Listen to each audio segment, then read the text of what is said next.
Welcome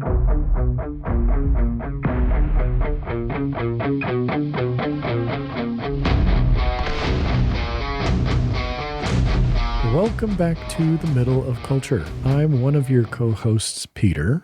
And I'm your other co-host, Eden. Eden, how the heck have you been? I've been busy the last couple of weeks. Yeah? Yeah, actually. Work or other stuff? This, that, all of the above. Nice.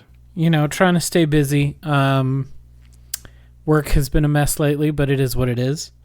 And also, my primary social media network is literally dying.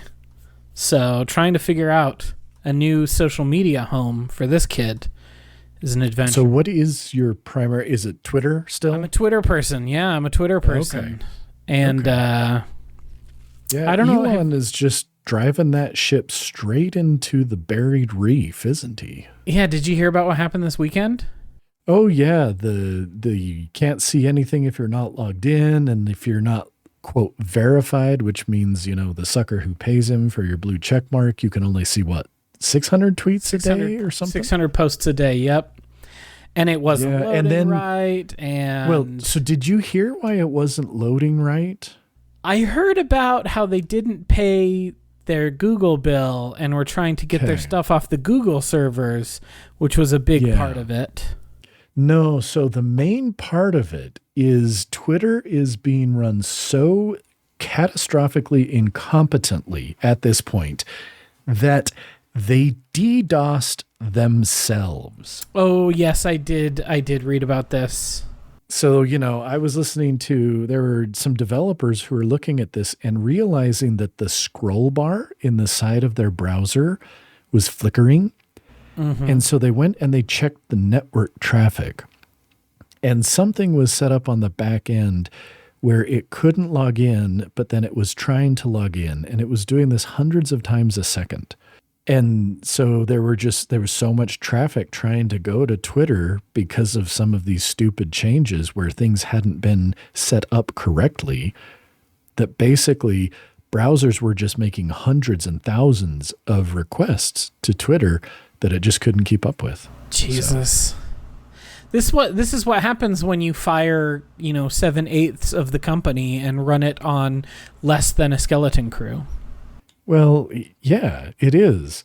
I guess I just take comfort in the fact that for me, I never truly understood Twitter. It just never quite clicked with me. It's not that I didn't understand it, but it never clicked with me to the point that it became a regular part of my social media experience. Mm-hmm. Twitter was one of those things that, like, once every couple of weeks I'd be like, oh, I'll pop open Twitter and I'll check it out. And so I have since deleted all Twitter apps from my devices just because I think Elon's a piece of shit.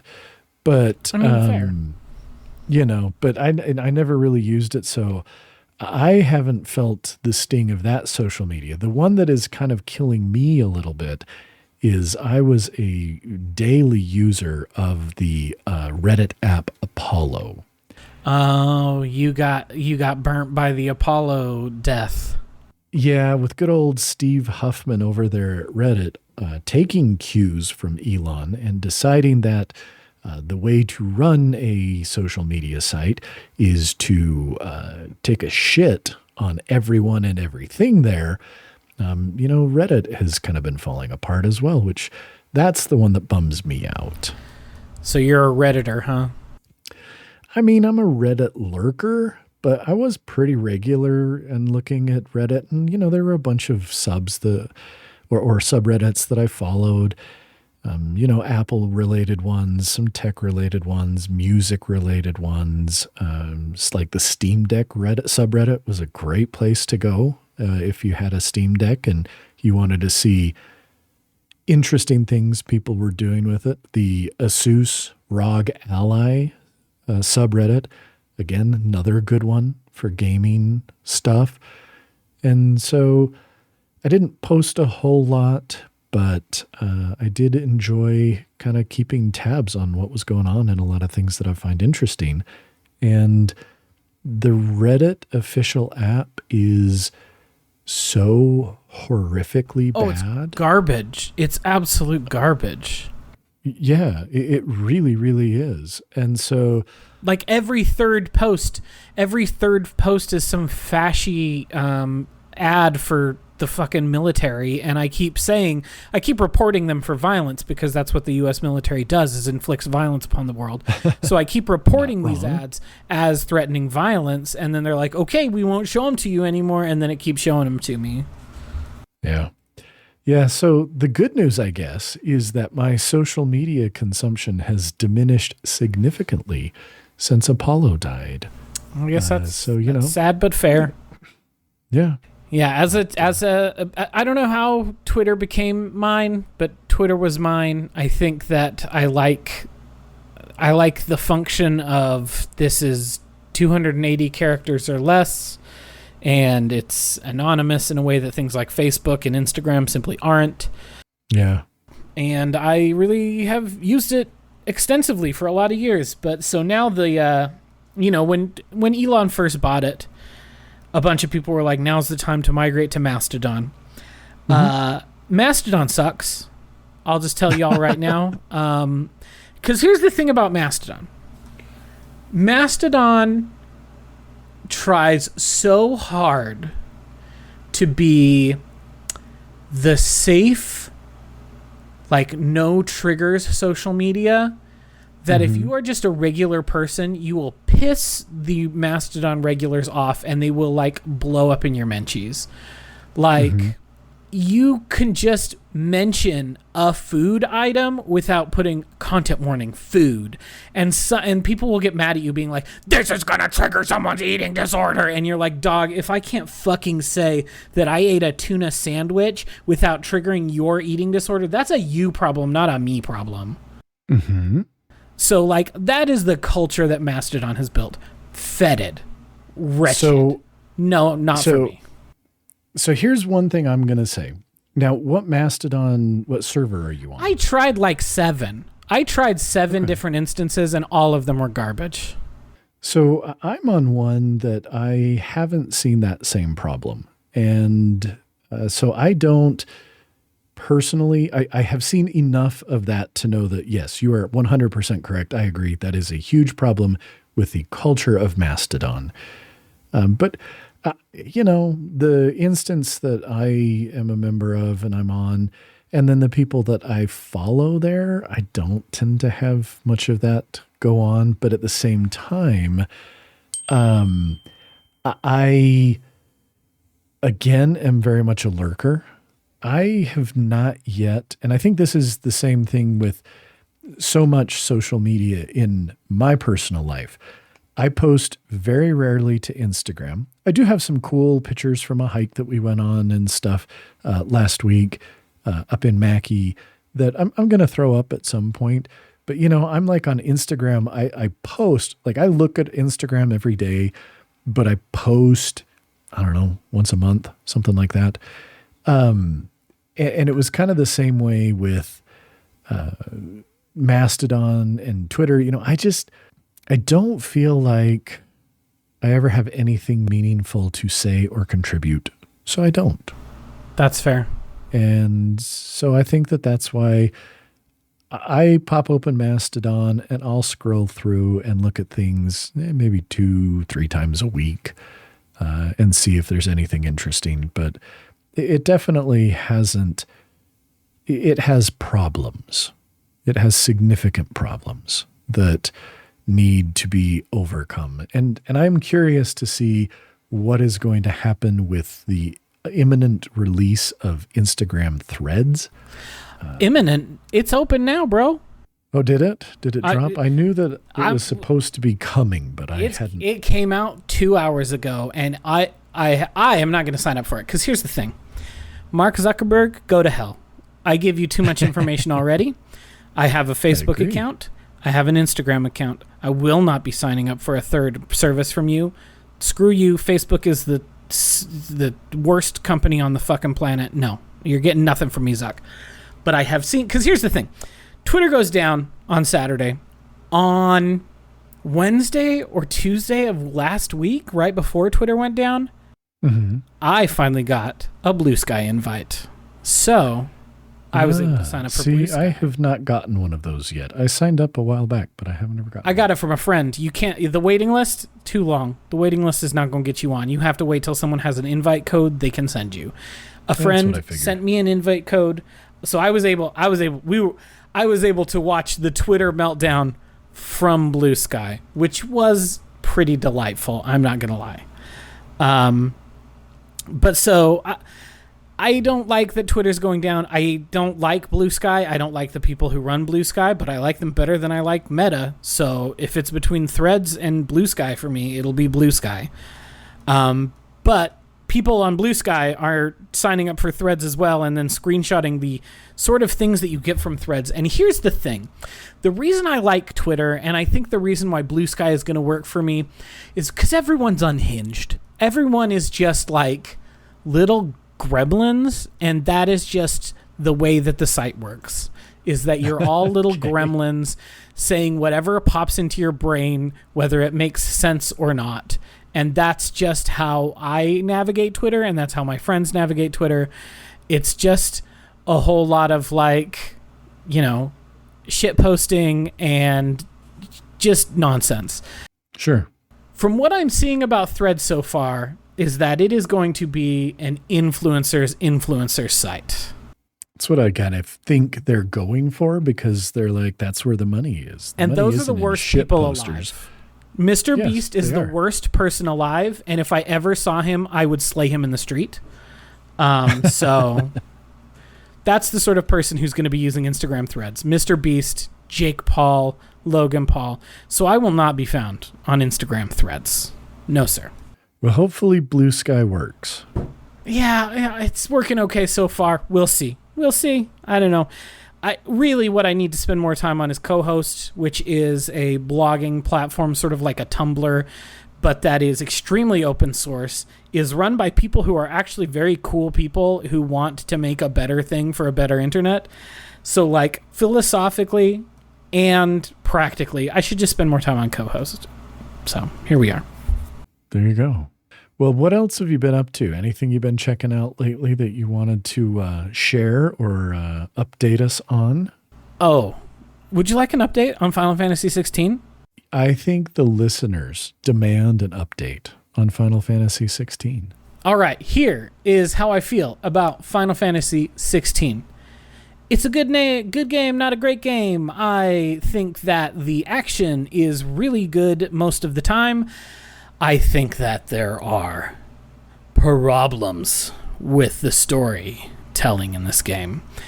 Okay. And I think that it is fundamentally an extremely misogynist story, and I don't think that they realized that's what they were going for. I think that they were like, no, we're writing complex women, and you're like, no, you're just writing women who are either boards or bitches. Like, they're either just terrible human beings who, like, you love to hate, or they could be replaced with a 2x4 and you wouldn't really know the difference. Which kind of sucks. That's too bad. Which kind of sucks, because, like, and it just reinforced to me a thing that I was already thinking earlier this year about why I think Final Fantasy 13 and that trilogy of games was really special. And it was reinforced by finishing 15 and by playing 16, both of which are games that I like. Fundamentally, I like both of those games. I think that in everything but combat, I preferred 15. I think I liked the main cast better in 15. I think I like the protagonist more in 15. I like the fact that I could put my boys in little outfits, because 16 does not have any outfit options. Are you kidding me? What? I can't change my boys' outfits? Come on. But in terms of the action, in terms of the gameplay feel of fighting enemies, 16 is really, really solid. Okay.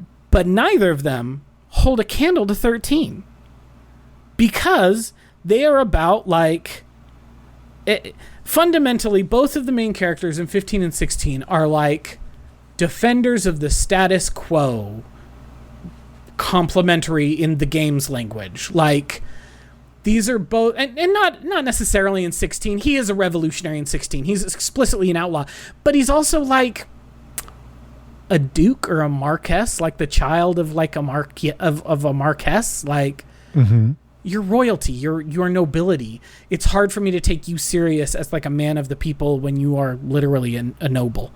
And obviously, I mean, I talked about 15 at length, how like it is the embodiment of that famous tweet from Jackson Tyler that I probably can't find right now, where he is talking. It's like a joke about him, you know, talking to his therapist and being like, obviously I hate the monarchy. And the therapist says, of course. And he says, but still, when the chosen king picks up the fated blade and rides into battle, it makes me feel things. And the therapist is like, I mean, it does that for everyone. And that's how I feel about Final Fantasy 15. It's like, the chosen king sacrificed himself to save the world. That's a beautiful story. But in Final Fantasy 13, you were just like an orphan lesbian who joined the military to try to pay for food for her and her little sister. And like, that's such a more interesting main character to me than a prince or a marquess. Like, fundamentally, sure. I am more interested in street rat orphan than noble. And so 16 has that problem. Like I say, I love the look of the main woman in the game, Jill. Like, her outfit is incredible. The way that she looks is great. I think it's a really great performance with what she's given to work with by the voice actor. But ultimately, she just doesn't do that much in the game, and I wish she did more. I wish that it centered her more. I wish that it gave her more to do. And I can see the ways that they could have done that in the story that they give, and I'm really disappointed that they didn't. And there's just, you know, there's lots of the central slavery metaphor. I mean, it's not a metaphor because there are actual slaves in the game, but like using this as a metaphor for real life conflict and real life slavery does not work. It lands like it does not land. Like it is an utter failure. In terms of storytelling. And again, I can see in the world building that there's a better version of it there that they could have gone for, but it feels like they went for the more expected, safer version of it, which lands like a lead brick. But I did enjoy my time with it. I spent 45 hours on it all told, and I'm not sad that I played it. And if someone were to come to me and say, I've never played a Final Fantasy game, Final Fantasy 16 just came out, I've got a PS5, should I play it? I'd say, go for it. I had a good time. It's not my favorite Final Fantasy, but it is the brand new shiny one that just came out. So give it a try. But yeah, in terms of the ranking, if I had to rank the ones that I've played, well, let me finish other things I've been playing, and then I'll do my ranking. Because I am about 2/3 or 3/4 of the way through Final Fantasy 12. Oh, okay. Because as soon as I finished 16, I was like, hey, the love story in this game really disappointed me. What should I play next? And everyone was like, play Final Fantasy 8. And I was like, great, I'll play Final Fantasy 8 next. And then a friend of mine was like, wait, Eden, it's far too funny that the only Final Fantasies that you've played so far are the first one, and then 13, 14, 15, 16. You need to play 12 next and just keep working your way backward, which ultimately I don't think I'm actually going to do that, because then it would leave Final Fantasy 2 for my last one, and I don't want to leave Final Fantasy 2 for last. I want to leave 8 or 10, I've decided, because those are ones that I can tell from the way people talk about them. Those are really going to work for me. I think 10 and 10-2 are probably the Final Fantasies I will leave for last in my playthrough of all the Final Fantasy games, because I think they're going to slap. But at any rate, after my friend said that, I was like, oh, hell, I'll just play Final Fantasy 12. So I started Final Fantasy 12. And it's pretty okay, too. Again, I'm not loving it. I'm liking it. I'm not loving it. The women have more agency in this one, at least. I'll say that. It ain't well written, but the women are better written than 16s are. Sure. But I do think it's interesting, you know, the thing that I think is most interesting about playing Final Fantasy games is that every single one seems to look at what the previous ones have done and said, okay, how are we going to just toss this way of doing combat, this battle system out and try something entirely new, building on the ideas that have maybe come before, but like in fundamentally different ways. Which I think is a really interesting testament to the series as a whole, and why I think I'm really enjoying myself as I play all these games, is that each one plays so much different than the other games in the series that I've played. And not just a case of like, 14's an MMO, so obviously it's going to play differently, and it's like a tab target MMO like World of Warcraft or Star Wars The Old Republic style, and it's like, okay, yeah, it is one of those games, slightly slower global cooldown, but like it plays like that. But like 15 was mostly action, but had a lot of pausable stuff and a lot of party interaction. 16 is just an action game. You just play as Clive. 13, I've talked about at length about the way that its active time battle system worked, and you would swap between the different paradigms based on, what you could tell that the bosses or the enemies were going to be doing. 12's gimmick when it comes to battle is the gambit system, which I can see what they were going for, but I think it's making for a fundamentally pretty boring way to play the game. Because the gambit system essentially lets you... It turns it into a programming game. Because you get this series of gambits, and each gambit is like... You could pick a target, you can pick a thing, and then you put them in the order in which you want the game to assess these different things. So you're like... First one, if I have any ally that is at 30% health or lower, toss a potion on them. Secondly, if I have any ally that has silence cast on them, toss this potion on them. And then, if there's any, attack whichever enemy is closest to the party leader with this attack. Or if you have the MP, then cast this spell on whichever enemy is targeting the leader, or things like that.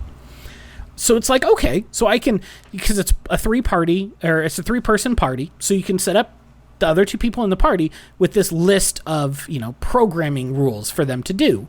And then based on the situation, they will act optimally. The thing is, you can also do it to your active party leader. So at this point, I just walk the character in between battles. And then the game plays itself for the battles. With very few exceptions. Very few exceptions. There have been times when I have put down my controller and walked to the bathroom while a fight was happening and come back and it has resolved itself. So, like, I see what they were going for. But ultimately, I think if I can put the controller down and the game just plays itself for me, I think you maybe overshot how much control you gave me as a programmer. Yeah, I think you might be right. But I'm having a pretty okay time. I didn't really like the main character at first, but he's grown on me quite a bit. Vaughn is okay. I like him. At least he's a street urchin. He's an orphan street urchin. We got that going for us. But one of my party members is the daughter of we still got our royalty stuff because one of my party members is the daughter of the king who was killed at the beginning of the game, and the game is basically about trying to get her back in her throne so she can save her country. So we'll see how that all turns out. These games are not letting me be as anti-monarchy as I'd like to be, please. No, it doesn't sound like it. But I'm having fun with 12. I'm sure I'll have it done by the next time we chat. But in terms, if I had to put them on a scale right now from things I've liked it least to liked it most of the ones I've played, Final Fantasy I is a game from 1987. It's the lowest on the list. Mm-hmm. And then I would say 12, 16, 15, 14, and then my favorite is the 13 trilogy. So that is how I'm feeling right now about 12 and 16, is that I've been enjoying them. But in comparison to the others that I played, they're a little lower on the list. So I'm curious to see as I fill it out with some of the ones that I think I'm really going to like. I think I'm really going to like 8. I think I'm really going to like 10. I think I'm going to like 7 okay, even though I know that it's like it's the most popular one. It's the one everyone knows about and played when they were, 16 on their PlayStation over the summer. I think I'm just going to like it okay, but like 9 sounds wretched to me, so I think I'm going to hate 9, so I will probably go lower on the list than 12 and 16, but we'll see when we get there. Okay. Well, I look forward to hearing how these all stack up. And then the last thing I'll mention, I know I've been talking long, but you're good. The last thing I will mention is this last Sunday, a thing we've talked about on the podcast before wrapped up. Mobile Suit Gundam: The Witch from Mercury aired its final episode this last Sunday. And it sure seems like it was the end of season 1, but I think it's only going to get the 24 episode season. It sure feels like it said at the end, thus ends the story of The Witch from Mercury. And so I don't think we're going to get a sequel series in this setting. But ultimately, I think I'm okay with that because it ended spectacularly. Okay. And, I won't say too much more than that. In case anyone wants to go watch it. I think it was really, really good. I think it was my favorite of the Gundam. I don't know. I really like Turn A. It's a toss-up between Turn A Gundam and Witch from Mercury as to which Gundam show I think is my favorite, is the best one. But Witch from Mercury is really high up there. It's really, really good. It gets really messy in the back half of the season. They pulled the girls apart for political reasons. So there was a lot of episodes where I was like, I just want Soletta and Maria Rain to be in the same room again. So it was very joyful when they got back together, and it all ended really, really well. I was very happy with how it ended. So nice. Excellent. They didn't bury their gays this time. I always love when a show doesn't bury their gays. Very good. So what have you been checking out? Not a whole lot. I did have last week off from work, and we went up to Mackey and spent some time there. Lissa had some friends whose a friend, her husband's parents run and own one of the little RV parks and motels. So, we went and stayed there and had a good time out in nature. One thing that I did do is I got the Asus ROG Ally, very similar to the Steam Deck. The big problem I have with it is it runs Windows, which was also the same reason I got it. Basically, what this was while we were out of town was it was a great little Diablo 4 device. You can apparently put Diablo 4 and everything on the Steam Deck. There are hoops that need to be jumped through to make it happen. One of the reasons the Steam Deck is as nice as it is, in my opinion, is because it runs Steam in big picture mode all the time. You can exit to a desktop. You can fiddle around with a file browser. It is Linux-ass Linux, if you've ever dicked around with Linux. And it's great that you can do that. But I didn't feel like wasting my time and energy getting Diablo 4 playable on that. But because the Asus ROG Ally is just running Windows, Diablo, you just install Battle.net and Diablo 4 plays great. And it played really well on it. So I've been mostly playing Diablo 4, completed the main story as my sorcerer, and then have gone around the world unlocking some of the altars of Lilith and things that kind of give you bonuses. And then have rolled up a rogue and a barbarian and a necromancer. And I've gotten all of those only up to about level 10 or so. So I'd say, little Diablo 4, not a ton, but that's probably about the only thing I've played. Haven't really watched anything because mostly, I take that back. When we were in Mackey every night after the boys kind of went to their little part of the motel they were in, Liz and I were in the King Suite, which was a separate little building. Fancy. It was nice. It was quaint. But they had done it doesn't look like much on the outside, but they had done a very nice job of restoring it and making it very nice on the inside. So it was great. It was a really nice little place. Big fan, would go back. It was cool. But we would watch 2-3 episodes of Parks and Rec because I love that show. It's delightful. And so I've watched a little of that, but there's nothing new there. And then I did, while we were out of town, finally sit down and read some more of the Wheel of Time book 11. I still have a long way to go, but I'm making my way through that. So that's kind of mostly the stuff I've been checking out, other than some music, but we're going to save that and jump into our main topic for the day. Now, I'm just going to put out a warning that the main topic today has the potential to perhaps get a little navel gazey. And so if that happens, probably I'll be the one who's most guilty of that.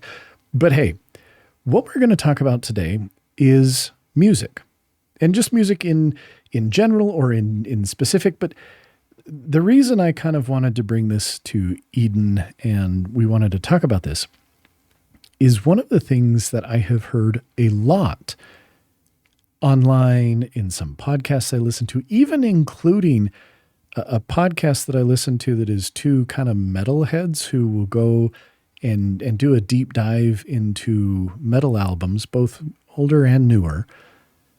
But I've heard a lot lately this idea, and even read it online in some certain like psychological and sociological things, this idea that people basically, the music that you listened to as a teenager is in essence the music you're going to listen to and like the most for the rest of your life.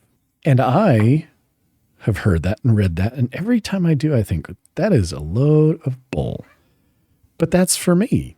And so I thought it might be interesting for Eden and I to just kind of talk about, I think that you and I are to some degree outliers in how we approach music.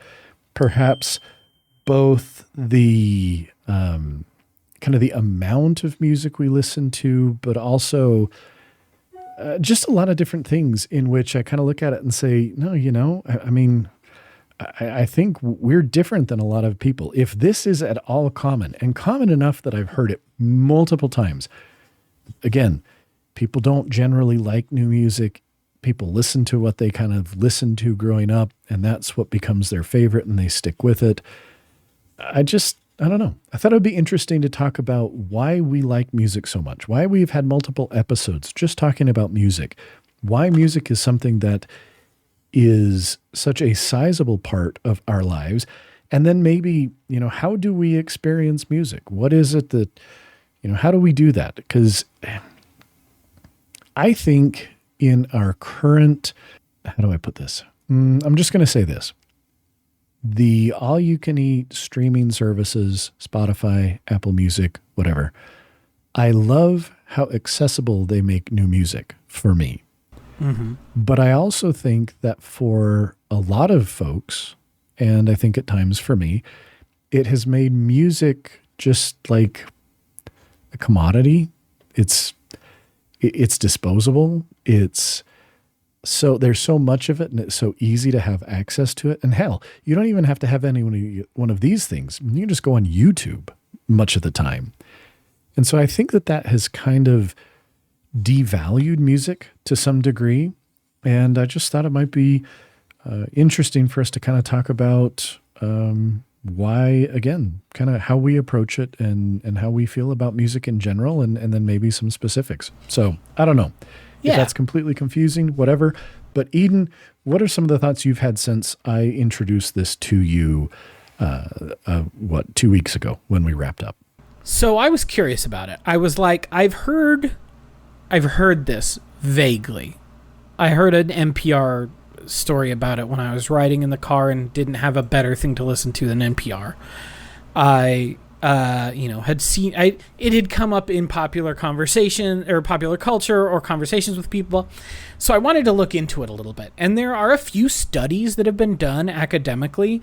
The most recent one, and the one that got a lot of press probably a year and a half ago, was actually published in the journal Sempre, which is the Society for Education, Music, and Psychology Research.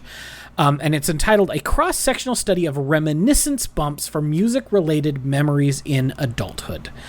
Okay. And, that sounds fancy. Props to the authors. I'm going to shout them out. Kelly Jakubowski, Thomas Arola, and Lizette Hain. They did this study. And basically what this study asserts, and it builds on work that has been done previously. This is work that has been done before, but this was a recent article with a fairly large participant set of almost 500 people. And basically what it comes down to is that research has revealed a consistent reminiscence bump in autobiographical memory, or the disproportionate recall of memories from between ages 10 to 13 in comparison, or 10 to 30 in comparison with other lifetime periods, which appears to extend to music-related memories. So this is a phenomenological thing that happens to all of our memories.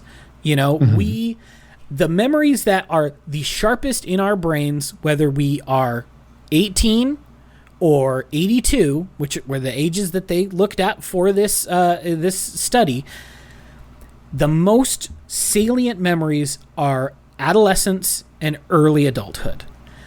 And therefore, what they and they use that as a way to analyze whether that's true for music as well.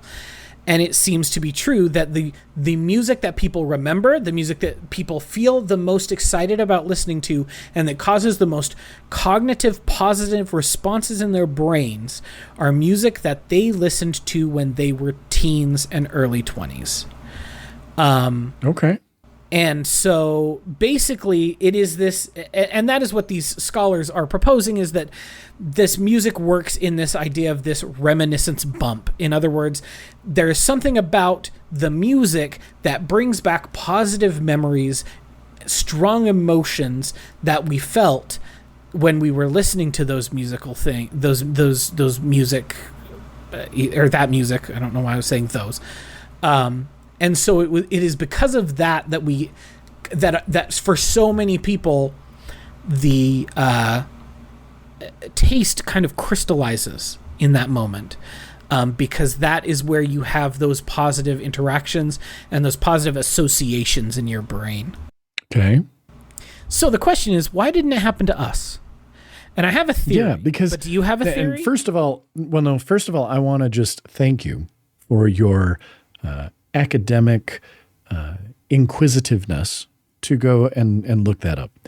I was too lazy, but I'll also say too busy not doing work and trying to not. I mean, I didn't even take this is a big deal for me. I didn't take a computer with me. I mean, I took an iPad so I could read, but I didn't take a computer with me. That's a big deal. So yeah, I've been kind of unplugged the last couple of weeks. But also, my job is literally research. So, this is what I do for my job. So it was easy for me. It was easy for me to direct some of that energy when I was bored looking at iterative improvement models for higher ed. When I didn't want to look at that anymore because my brain started oozing out my ears, then it was like, well, let me look into why do we all think about music this way. So this is what I do for a living.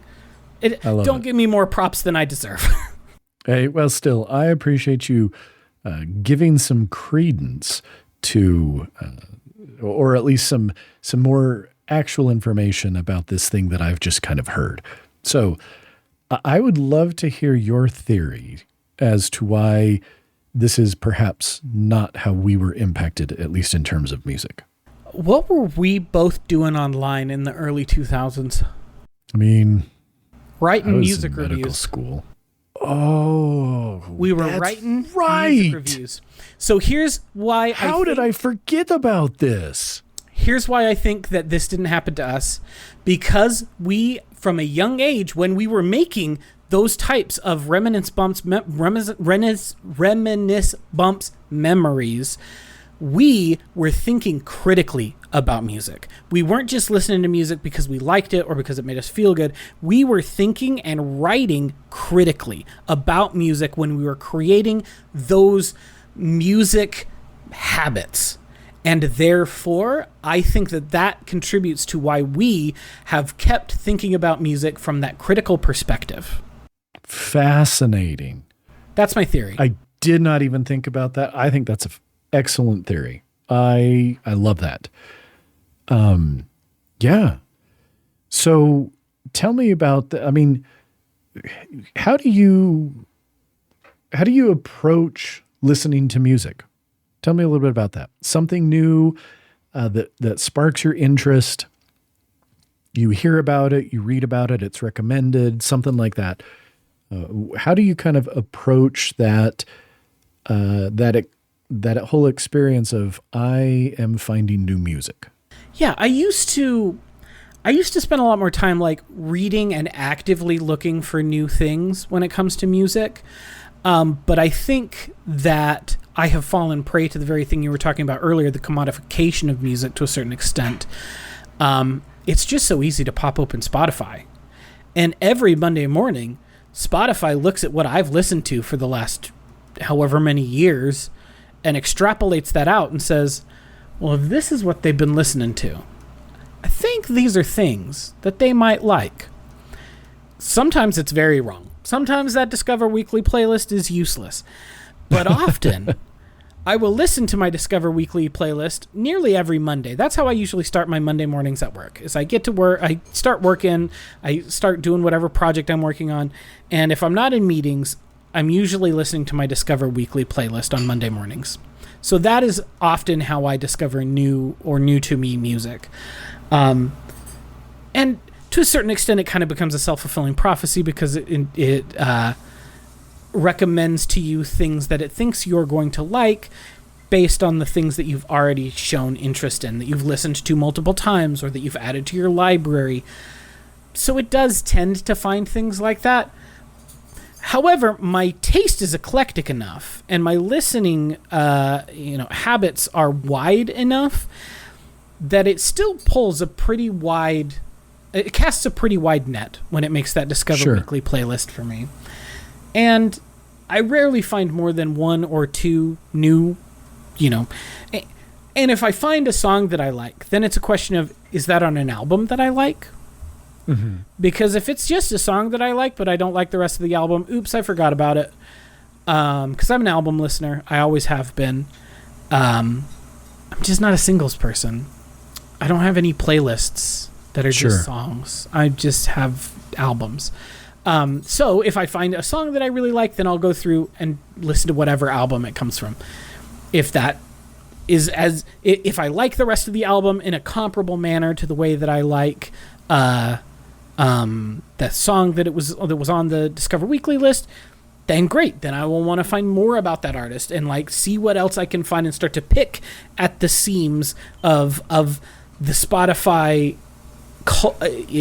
economy regarding that artist. Go down and look at who are the similar artists that they're listed as, that they're associated with, or I start and that'll happen all week, especially if I find one or two new tracks that I think are really interesting. It will send me kind of down like a nitpicky rabbit hole for the rest of the week as I'm working, as I'm like, oh well, I kind of like this, but let's see what else might cascade down from that. How about you though? How do you find new music to listen to? Honestly, it is a lot of me following angrymetalguy.com, is the music blog I read the most. And I've been reading it for enough years that I have a pretty good feel for which, the different reviewers. And so they kind of say, if they review an album, and depending on what they say, I know, okay, yeah, I'm probably going to agree with them, or I'm going to feel completely different from them. So I should just go ahead and check something out anyway. So I do a lot of that. There are a couple other metal blogs that I follow. And then I do habitually go in to like the new release. Every Friday I pop open, because I'm an Apple Music user.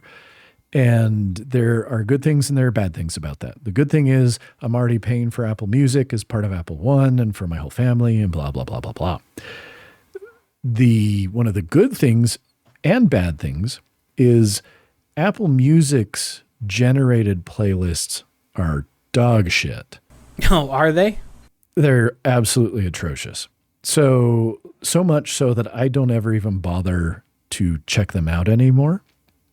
I did for a brief period of time subscribe to Spotify and enjoyed the weekly, that Monday morning playlist. Insofar as as I continued to use Spotify, then it became meaningful. But the problem is I'm very much a music library type person. Sure. So I go every Friday morning, I go into the search tab in Apple Music. I scroll down until I hit the metal, pop it open, and I see what are the new releases that week. I mean, I do this every Friday. I see what new albums came out. I scroll through. If there's any that I had heard about or anything like that, I'll go ahead and, maybe listen to them. If I like them, they get added to the library. Sometimes I add them and then I realize I'm not listening to them, so I get rid of them. But I do try and kind of clean things out a bit. But it is, for me, it is a very intentional thing. Like I go and I look to see what has come out, what is available, and then I'll check it out and decide, do I add this to my library or do I pass? And then I'll often, about every couple of weeks, I'll pop open and go to the upcoming section, and I'll go through and I'll see stuff that's coming out in the next few weeks or month to potentially, again, add to my library. And so Spotify kind of just, it was too much work for me because I am so much of an album listener. My entire music library was not in Spotify. And so it was difficult for me to use it. That's fair. Because I didn't have all that music already there. That's really fair. I will admit there is a lot of stuff that I loved previously that is on a hard drive or on my OneDrive somewhere, and I just haven't touched it in years because I don't have easy access to it, because I don't use something like...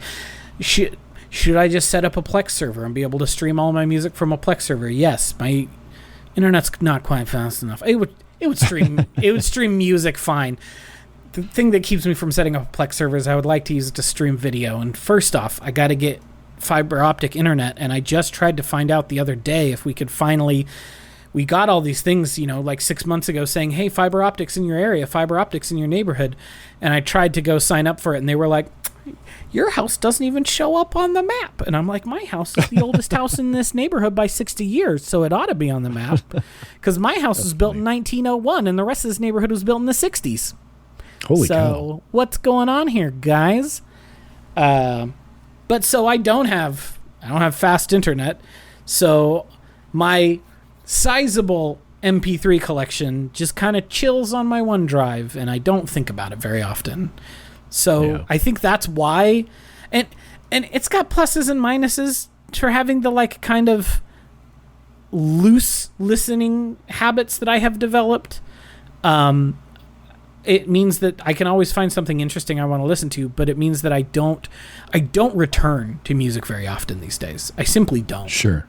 I have definitely found something similar where I will often add an album to my library and listen to it a time or two, and then kind of get distracted because I am always looking for something new. Then I may get distracted and then I forget about it. So I actually have had to make myself a couple playlists that are things that I added to my library, but if I just looked at it, I could not tell you what their music sounded like or what that music sounded like at all, just to try and get back into some of that. But one of the problems I have is I'm looking right now just for fun.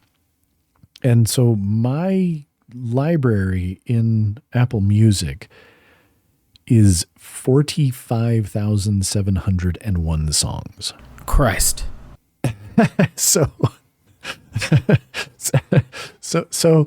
it's 4,623 albums across 1,322 artists. So I have a lot of music. That's a lot of music. It is a lot of music. And so that's what I have in my Apple Music library. Now, let's talk about some other ways in which I recognize I have issues. I went through, as many of us did, a significant phase in my life where I was a dirty, filthy pirate. And I have no problem admitting to that. I pirated tons and tons of music. when I was in medical school, when we finally got, we had good internet fast enough that I could, and even before then, I mean, look, I was around in the Napster heyday. I was there.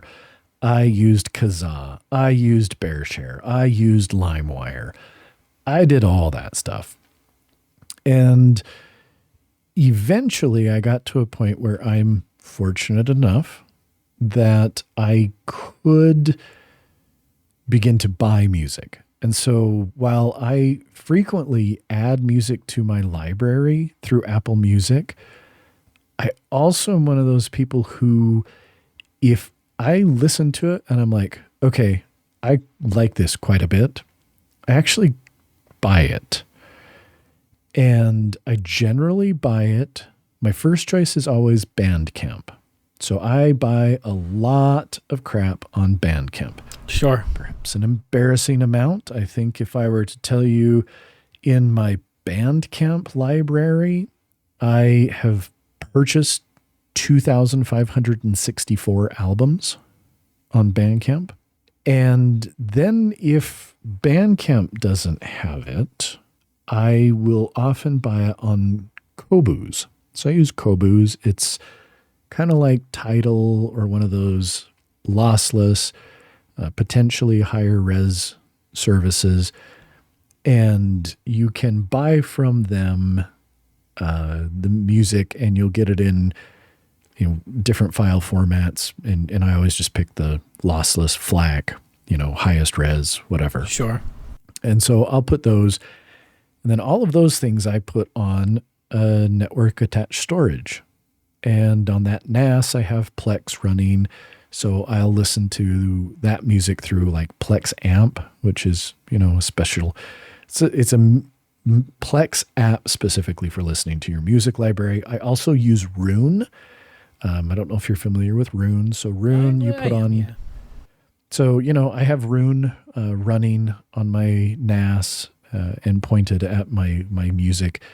And that's what I'll use, when I'm at work on my computer or, something like that in my office where I've got some speakers.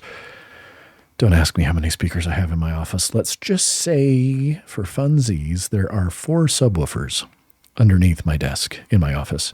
Yeah. Because there's, shut up, just stop. Don't judge me. Okay, go ahead and judge me. I deserve it. Look, I have a PC that has a set of speakers connected to it. I have a Mac that has a set of speakers connected to it. And then I have a receiver that has a set of speakers connected to it. And that's got a turntable going to that. And then I have a pair of Sonos speakers with a sub as well. So I just want to make sure I can listen to everything. I have some good old-fashioned Logitech PC speakers on my desk. And nice. If I need to plug them into something else, I unplug them from my PC and plug them into the other thing. That's what a sensible person would do. But I am not that person. Also, I can't. My dogs are always sitting under my desk. If I put a little subwoofer down there, it would scare them. Yeah, I don't have that problem. So I'm safe. But I think one of the things, again, like I say, I love to find new music. But if I really find I enjoy it, I do like to purchase it. And it's silly in this digital age because really, well, okay, then that's when we get into the fact that I also collect vinyl because I do like having that physical aspect of music. And one of the things I found for me is that put aside all of the vinyl sounds warmer, all that kind of stuff, whatever. Don't come at me. Don't tell me it doesn't. Don't tell me all the reasons vinyl is worse. I don't want to hear it. It does, though. Anyone who says that vinyl sounds worse and it doesn't sound warmer is lying to themselves. I love the way the vinyl sounds. I like that.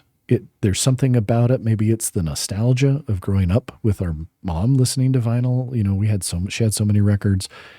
But the big thing for me that I like about the vinyl is I like the intentionality that it requires, especially in these days where, so many records are being etched in such a way. A perfect example would be the Yob album, Clearing the Path to Ascend.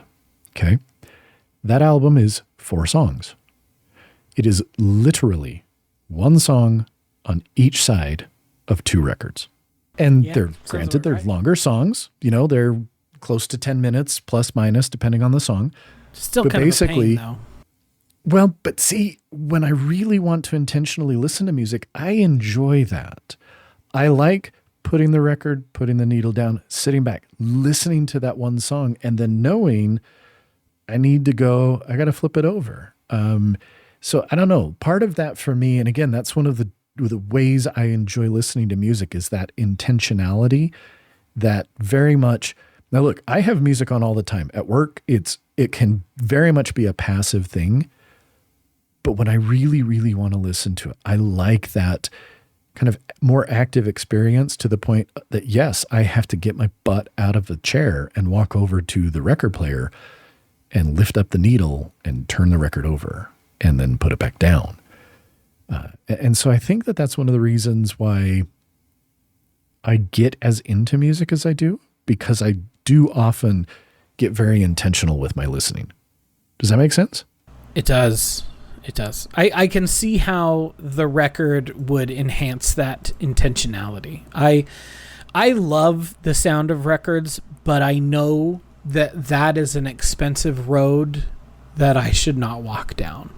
You should not.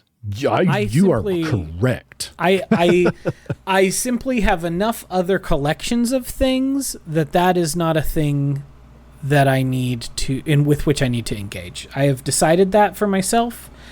And that is like an incontrovertible rule that I have made for myself, is that I will never become a vinyl person, regardless of how much I enjoy the sound, the feel, the haptic response of picking up that big old disc and putting it onto the turntable and moving the needle over.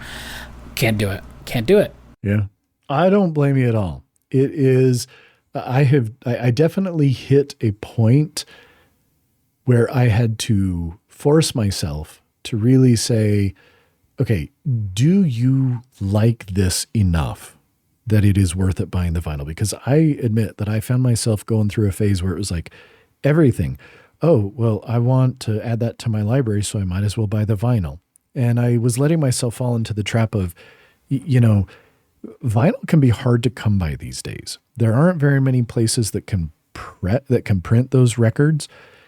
And so a lot of times, at least in the kind of music I listen to, they're doing somewhere between 100 to a 500 record order. And then they don't know when they're going to have access to be able to make another round. And so you sometimes never know. And I was letting myself fall into the trap of, oh, well, I need to get it now because I don't know if I'll be able to get it in the future if I decide I want it. And I have forced myself to stop that for that very reason. It is far too easy to just be frivolous and unnecessarily wasteful with getting records. So, yeah, I think that's smart to avoid it to some degree. The other thing that I do find is, I obviously, like everybody, we all use our Bluetooth earbuds now, but for me, I also, if I want to listen something not on a big set of speakers in my office or down in my living room where my 2 record players are, I like having a nice set of over-the-ear headphones that I plug into something. Yes, I'm that person who goes, well, and this too, because I'll never forget 2007, given to the Rising releases. And I remember you emphasizing to me how much better it sounded on the actual CD than the MP3s. Do you remember this? I don't. You made a big deal. You bought me that CD and sent it to me in New Hampshire. Like, you ordered it and sent it to me in New Hampshire because I remember you saying, I think you got it for my birthday, but I remember you saying, it sounds so much better on the CD than just the MP3s. Mm-hmm. And, you're not wrong. It does. Now, that is if you're using something that can take advantage of that. Sure. So if I'm using a pair of Bluetooth headphones, well, hey, guess what? Bluetooth transmit the data. It is compressing it. So don't think that, you know, again, if you've got Apple Music, you sit there and you look at an album and it's like, hey, we have this in Apple Music lossless.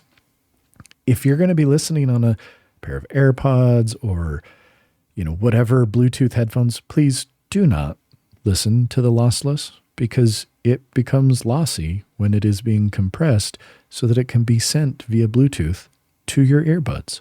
Yeah. That's just the way it is. The compression is happening regardless if you're using Bluetooth earbuds, like, or if you're using Bluetooth in your car. Like, there is a noticeable difference if I let my phone connect to my car stereo via Bluetooth versus if I plug it in via USB. Like, it is a not subtle difference in the quality of the music. 100%. And so, you know, that's the other thing, is sometimes I just love to sit down, put on a pair of big over-the-ear cans, plug it into something, whether it's my phone via an external DAC, or if it is like a dedicated digital audio player that I've loaded a bunch of lossless music files on. I don't know. Again, for me, there's something about doing that, putting these headphones on, plugging it in, and then pressing play, that not to the same degree as the record, but makes it enough of an intentional experience that I find I personally get a lot more out of it and end up feeling a lot more connected to that music, which then those are the things that I end up coming back to time and time again. Yeah. So I don't know. Any other thoughts about, I really, really was, you know, was again, just thinking, and I love your idea, your thought that as we were writing those music reviews way back in the day, that at that time in our lives, that probably did. That forced us to be more critically appraising of the music we listened to. And at the same time, I think it helped us, you know, we were looking for newer music that was coming out that we could write about. Mm-hmm. Yeah, I think that was fundamentally, you know, I already talked about it. I don't need to rehash that, but like, I think that was a big deal. I just like music. Too. I like listening to music. I feel like there's so much out there, and there's more every day. If I were to just listen to the same things I listened to when I was 20, what a waste of my time. Also, my taste was bad 20 years ago. My taste was bad. It was. So my taste is better now. So I'm glad that I don't just listen to that anymore. Well, you know, I don't know if my taste is any better. It's definitely expanded in terms of, you know, people always ask me, they're like, oh, so did you really like this heavy stuff when you were younger? And I was like, no, 20-year-old me would poop his pants if he heard what I listened to right now. Like, hey, when we were that age, we were like, whoa, Iron Maiden, this is pretty heavy stuff. Yeah, I know. And don't get me wrong, I still love Iron Maiden, but Iron Maiden is heavy metal only in that is the subgenre they have been placed into, because there is not much heavy about Iron Maiden. It's not heavy. Do I enjoy listening to it? Yeah, it ain't heavy. No, like I say, I still love me some Maiden, but it's definitely not heavy. So, you know. Well, anyway, like I say, it was a little navel gazey, but I thought that it was an interesting sort of conversation to have about our relationship with music. And I'm with you.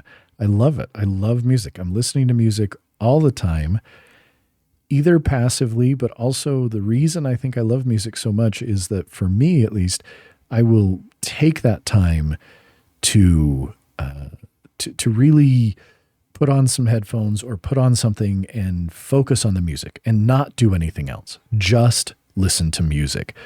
And I think that for a lot of people, that idea has either been lost or never really existed.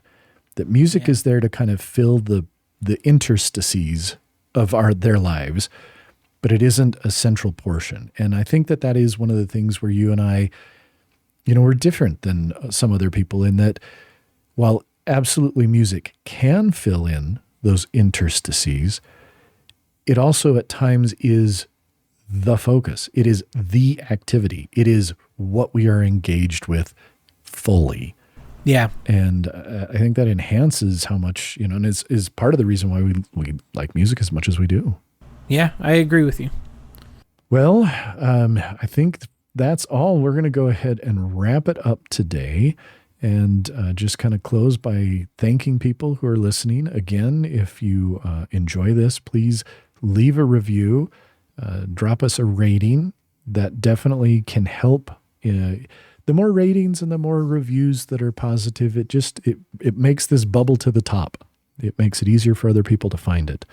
And we appreciate that. Send us any feedback at feedback@themiddleofculture.com.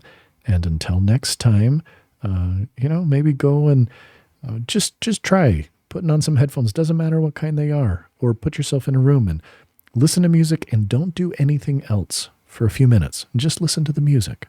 Just let it wash over you. Just let it wash over you.